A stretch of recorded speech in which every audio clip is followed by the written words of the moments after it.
Hello friends, welcome to my channel. आज के इस वीडियो में हम लोग DSSB TGT सोशल साइंस के प्रीवियस ईयर क्वेश्चन पेपर को आपके साथ डिस्कस करेंगे और आज का ये वीडियो इस सीरीज़ का पार्ट 8 है। इससे पहले की वीडियोस में भी हमने DSSB TGT सोशल साइंस के प्रीवियस ईयर क्वेश्चंस को आपके साथ डिस्कस किया है। अगर अभी तक आपने उन वीडियोज़ को नहीं देखा है तो उन वीडियोज़ का लिंक आपको डिस्क्रिप्शन बॉक्स में मिल जाएगा, आप उसे जाके देख सकते हैं।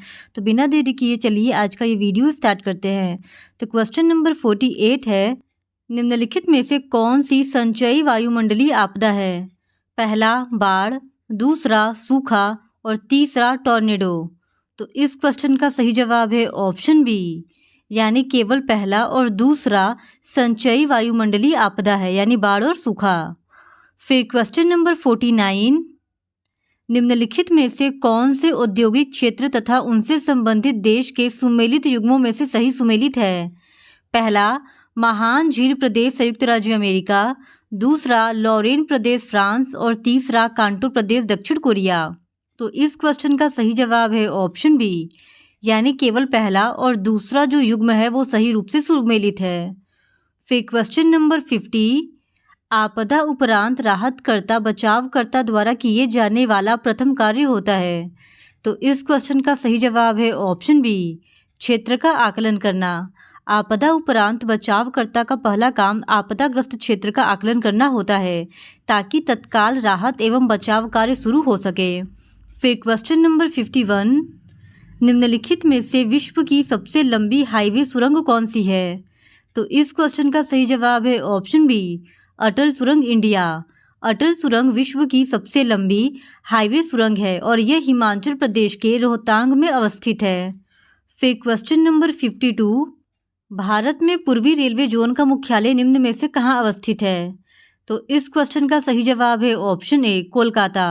भारत में पूर्वी रेलवे जोन का मुख्यालय कोलकाता में है, जबकि पूर्वी तटीय रेलवे का मुख्यालय भुवनेश्वर में है, दक्षिण पूर्वी मध्य रेलवे का मुख्यालय बिलासपुर तथा उत्तर पूर्वी रेलवे का मुख्यालय गोरखपुर में है और भारत में कुल 18 रेलवे जोन हैं।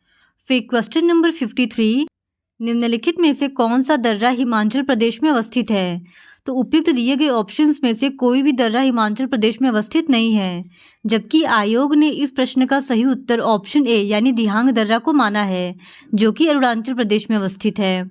फिर क्वेश्चन नंबर 54, निम्नलिखित में से किस जननांगी संक्रमण के चरणों में से जन्म दर और मृत्यु दर दोनों ही उच्च होते हैं? तो इस क्वेश्चन का सही जवाब है ऑप्शन डी, चरण 1। जननांगी संक्रमण सिद्धांत आर्थिक, सामाजिक तथा सांस्कृतिक विकास के विभिन्न स्तरों से संबंधित जनसंख्या की वृद्धि को स्पष्ट करता है। इस सिद्धांत का प्रतिपादन W.S. थॉमसन ने किया था और फ्रैंक नोटेस्टीन ने इसका विस्तार किया। फिर क्वेश्चन नंबर 55, निम्नलिखित में से कौन सी खरीफ फसल है? तो इस क्वेश्चन का सही जवाब है ऑप्शन ए, चावल। चावल खरीफ की फसल है और खरीफ की फसलों को जून से जुलाई तक बोया जाता है तथा सितंबर अक्टूबर में कटाई की जाती है और ये वर्षा काल की फसलें हैं। फिर क्वेश्चन नंबर 56, निम्न में से कौन से तकनीकी कारक किसी प्रदेश की कृषि को प्रभावित करते हैं? पहला उच्च उत्पादकता वाले बीज और दूसरा रासायनिक उर्वरक। तो इस क्वेश्चन का सही जवाब है ऑप्शन डी, 1 और 2 दोनों। फिर क्वेश्चन नंबर 57, भारत के किस प्रदेश में लेटेराइट मृदा पाई जाती है? पहला पश्चिमी घाट और दूसरा असम की पहाड़ियाँ। तो इस क्वेश्चन का सही जवाब है ऑप्शन डी, यानी पश्चिमी घाट और असम की पहाड़ियाँ, इन दोनों ही जगह लेटेराइट मृदा पाई जाती है, इस वजह से ऑप्शन डी इस सवाल का सही जवाब है।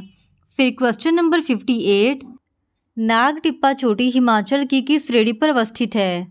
तो इस क्वेश्चन का सही जवाब है ऑप्शन डी, निम्न हिमाचल। नाग टिब्बा उत्तराखंड के निम्न हिमाचली क्षेत्र की सबसे ऊंची चोटी है। फिर क्वेश्चन नंबर 59, निम्नलिखित पर्वत श्रृंखलाओं में से किसकी ऊंचाई 7000 मीटर से अधिक है? पहला कामेद, दूसरा नंदा देवी और तीसरा केदारनाथ।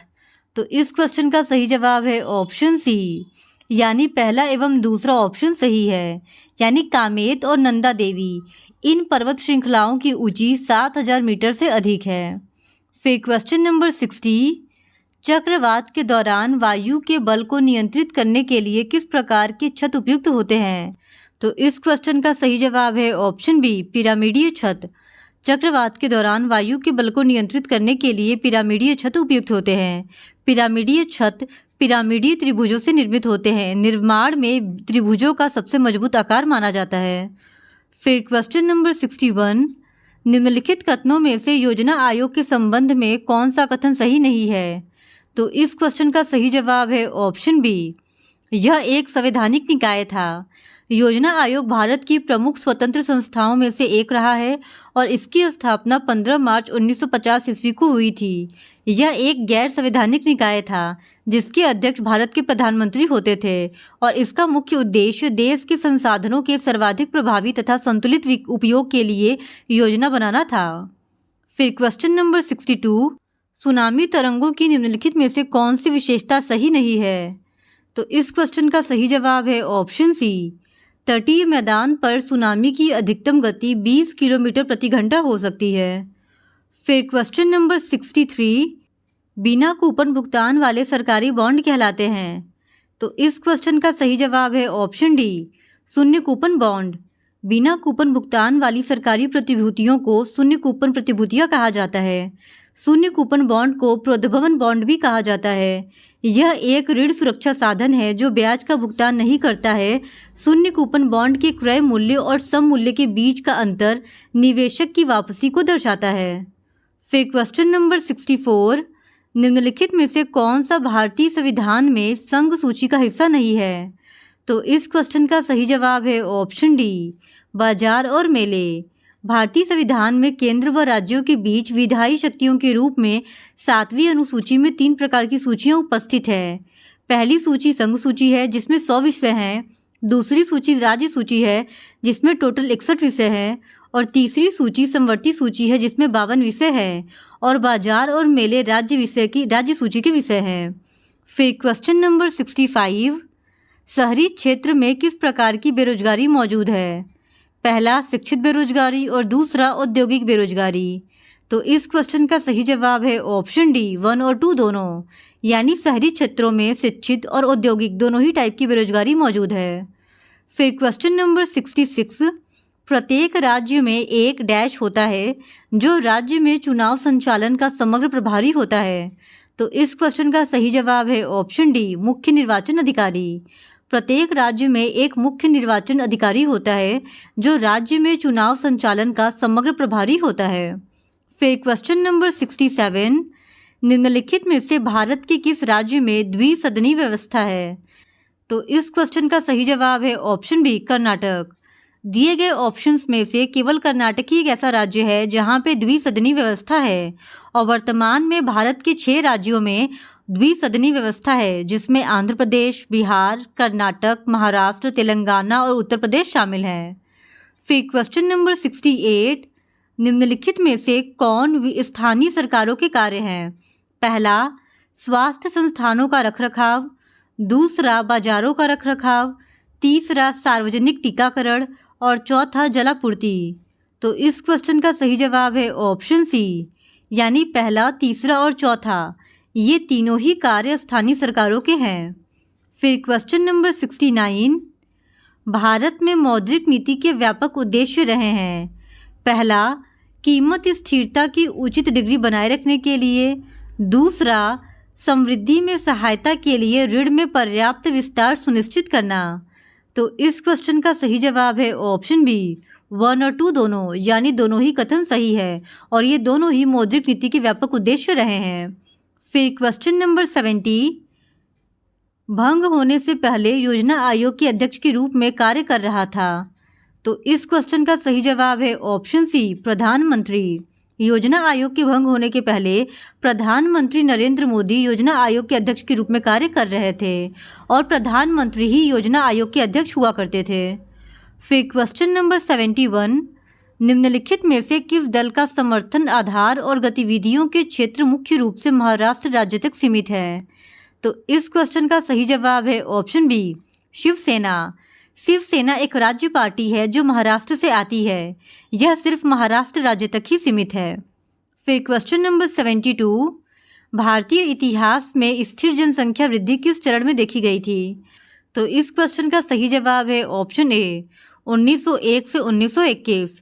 1901 से 1921 की अवधि को भारत की आबादी के स्थिर चरण की अवधि के रूप में जाना जाता है, क्योंकि इस अवधि के दौरान विकास दर बहुत कम थी और 1911 से 1921 के दौरान नकारात्मक वृद्धि दर्ज की गई थी।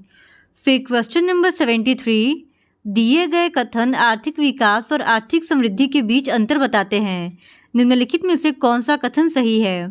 पहला कथन है आर्थिक समृद्धि एक आयामी होता है जबकि आर्थिक विकास बहुआयामी होता है। दूसरा कथन है आर्थिक समृद्धि मापने योग्य है जबकि आर्थिक विकास को मापा नहीं जा सकता। तो इस क्वेश्चन का सही जवाब है ऑप्शन डी, पहला एवं दूसरा दोनों, यानी दोनों ही कथन आर्थिक विकास और आर्थिक समृद्धि के अंतर को सही सही स्पष्ट कर रहे हैं। फिर क्वेश्चन नंबर 74, संघवाद के सिद्धांत के संबंध में निम्नलिखित में से कौन सा कथन सही है? पहला कथन है संघवाद विविधताओं के संस्थागतकरण पर जोर देता है और सामाजिक राजनीतिक सहयोग को सुगम बनाता है। दूसरा कथन है संघीय संविधान लोगों के विशेष सांस्कृतिक अधिकारों को मान्यता देता है, विशेष रूप से अल्पसंख्यकों को। तीसरा कथन है संघवाद शक्ति को विशिष्ट समूहों तक सीमित करता है। तो इस क्वेश्चन का सही जवाब है ऑप्शन सी, यानी पहला, दूसरा और तीसरा तीनों ही कथन संघवाद के संबंध में सही है। फिर क्वेश्चन नंबर 75, वे जिस उद्देश्य की पूर्ति करते हैं उसके संदर्भ में एक वस्तु पर लगाए गए टैरिफ को वर्गीकृत किया जा सकता है। पहला सुरक्षात्मक टैरिफ और दूसरा राजस्व टैरिफ। तो इस क्वेश्चन का सही जवाब है ऑप्शन ए, 1 और 2 दोनों, यानी दोनों ही सही है। फिर क्वेश्चन नंबर 76, निम्नलिखित में से कौन तृतीय क्षेत्रक का उदाहरण नहीं है? तो इस क्वेश्चन का सही जवाब है ऑप्शन बी, विनिर्माण। विनिर्माण तृतीय क्षेत्र का उदाहरण नहीं है। ये मैन्युफैक्चरिंग सेक्टर, यानी कि जिसको हम लोग सेकेंडरी सेक्टर कहते हैं, उसमें इंक्लूड होता है। फिर क्वेश्चन नंबर 77, भारतीय रिजर्व बैंक मुद्रा आपूर्ति के कितने उपयोगों के लिए आंकड़े प्रकाशित करता है? तो इस क्वेश्चन का सही जवाब है ऑप्शन बी, 4। भारतीय रिजर्व बैंक मुद्रा आपूर्ति के 4 उपायों के लिए आंकड़े प्रकाशित करता है। पहला M1, दूसरा M2, तीसरा M3 और चौथा M4। ये चारों मुद्रा आपूर्ति के 4 उपाय हैं। इनमें M1 मुद्रा की आपूर्ति का सबसे तरल माप है जबकि M4 सबसे कम तरल है। वही M1 को सबसे संकीर्ण मुद्रा माना जाता है और M3 को सबसे वृहद मुद्रा कहा जाता है। फिर क्वेश्चन नंबर 78, भारत में चुनाव प्रणाली के संबंध में निम्नलिखित में से कौन सा कथन सही नहीं है? पहला, लोकसभा के चुनाव आनुपातिक प्रतिनिधित्व प्रणाली का उपयोग करके किए जाते हैं। दूसरा, एक मतदाता के लिए निर्धारित अधिकतम आयु 60 वर्ष है।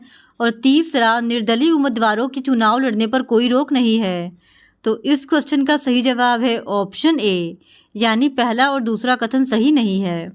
फिर क्वेश्चन नंबर 79, अर्थशास्त्र के संदर्भ में निम्नलिखित में से कौन सा कथन ऋण साधन बॉन्ड के संबंध में सही है? पहला, बॉन्ड का उपयोग केवल संप्रभु सरकार द्वारा ही किया जा सकता है। दूसरा, फ्लोटिंग रेट बॉन्ड वे प्रतिभूतियां हैं जिनका कोई निश्चित कूपन दर नहीं होता। और तीसरा, बॉन्ड के मालिक कर्जदार होते हैं। तो इस क्वेश्चन का सही जवाब है ऑप्शन सी, यानी दूसरा और तीसरा ये दोनों ही कथन सही है, जबकि जो पहला कथन है वो गलत है। फिर क्वेश्चन नंबर 80, भारतीय साम्यवादी पार्टी के संदर्भ में कौन सा कथन सत्य है? पहला कथन है इसकी स्थापना 1930 में हुई थी। दूसरा, यह मार्क्सवाद से प्रेरित है। और तीसरा, 1957 के चुनाव में CPI संसदीय लोकतंत्र में चुनाव जीतने वाली दुनिया की पहली कम्युनिस्ट पार्टी बन गई। तो इस क्वेश्चन का सही जवाब है ऑप्शन डी, यानी दूसरा और तीसरा जो कथन है वो सही है, क्योंकि भारतीय साम्यवादी पार्टी की स्थापना 1925 में हुई थी, जबकि ऑप्शन में दिया गया है 1930। इस वजह से पहला वाला ऑप्शन जो है वो गलत हो जाएगा। फिर क्वेश्चन नंबर 81, भारत के संविधान के अनुसार कोई भी व्यक्ति राज्यपाल के रूप में नियुक्ति के लिए पात्र नहीं होगा जब तक कि उसने अपनी आयु पूरी न कर ली हो। तो इस क्वेश्चन का सही जवाब है ऑप्शन ए, 35। भारत के संविधान के अनुसार कोई भी व्यक्ति राज्यपाल के लिए पात्र नहीं होगा जब तक कि उसने अपनी 35 वर्ष की आयु पूरी न कर ली हो। फिर क्वेश्चन नंबर 82, प्रत्यक्ष लोकतंत्र के संबंध में निम्नलिखित में से कौन सा कथन सही है? पहला, यह सरकार और शासित और राज्य और नागरिक समाज के बीच के अंतर को मिला देता है। दूसरा, यह अधिक वैधता सुनिश्चित करता है क्योंकि लोगों द्वारा केवल उनके द्वारा लिए गए निर्णयों का पालन करने की अधिक संभावना होती है। तो इस क्वेश्चन का सही जवाब है ऑप्शन ए, यानी पहला और दूसरा ये दोनों ही कथन प्रत्यक्ष लोकतंत्र के संबंध में सही है। फिर क्वेश्चन नंबर 83, भारतीय संविधान के किस संभावित संशोधन अधिनियम में शिक्षा के अधिकार को मौलिक अधिकार के रूप में जोड़ा गया है? तो इस क्वेश्चन का सही जवाब है ऑप्शन बी 86। शिक्षा के अधिकार को 86 संविधान संशोधन अधिनियम 2002 द्वारा मौलिक अधिकार बना दिया गया था और इसे 86 संविधान संशोधन अधिनियम 2002 में अनुच्छेद 21A द्वारा जोड़ा गया, जो यह घोषणा करता है कि राज्य 6 से 14 वर्ष की आयु के सभी बच्चों को निःशुल्क और अनिवार्य शिक्षा प्रदान करेगा। फिर क्वेश्चन नंबर 84, भारतीय संविधान के अनुच्छेद 371J में विशेष प्रावधान किस राज्य से संबंधित है? तो इस क्वेश्चन का सही जवाब है ऑप्शन डी कर्नाटक। भारतीय संविधान के अनुच्छेद 371J में कर्नाटक राज्य को विशेष दर्जा प्राप्त होता है। फिर क्वेश्चन नंबर 85, नेपाल में 370 साल पुरानी राजशाही को डैश में समाप्त कर दिया गया था। तो इस क्वेश्चन का सही जवाब है ऑप्शन ए 2008 में। नेपाल में 370 साल पुरानी राजशाही को 2008 में समाप्त कर दिया गया था। फिर क्वेश्चन नंबर 86, लोकतंत्र के लिए नेपाली आंदोलन राजा के आदेशों को उलटने के विशिष्ट उद्देश्य के साथ उत्पन्न हुआ, जिसके कारण लोकतंत्र को निलंबित कर दिया गया था।